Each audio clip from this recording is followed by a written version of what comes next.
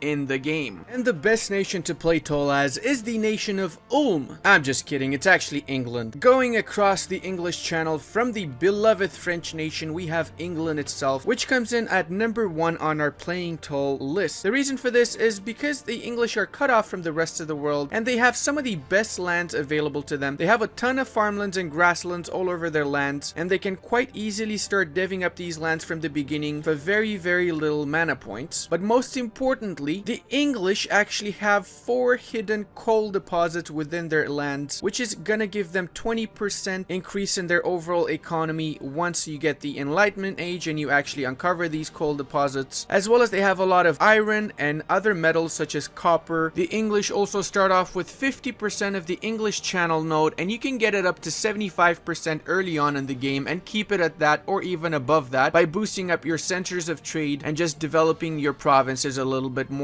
After you start colonizing, you can get all the trade from the New World shipped on over into the English Channel, making the English Channel the richest trade node in the game and giving you a ton of money from this one trade node. The English have also a really great defense in their navy, which is gonna be and stay as the strongest navy for the whole game, making it virtually impossible for anybody to actually conquer this land. Alternatively, you can also take the French region and start deving up the French region after you've made it a part of your own country. As you very well know from the previous spot that went to the French, these lands are super good for developing and will make it a lot easier for you to play toll. The English ideas are a mix of military, naval, as well as economic ideas such as production efficiency and trade efficiency, as well as separatism that will help you out. Especially production and trade will help you out in the mid to late game, which is when playing toll really starts to shine. Especially when playing in multiplayers, the English normally have an easy time if they give up their lands in France and they just start playing toll, becoming literally the Bank of Europe, fueling all of the wars around Europe whenever they happen, and not really having to get worried about their own lands getting invaded.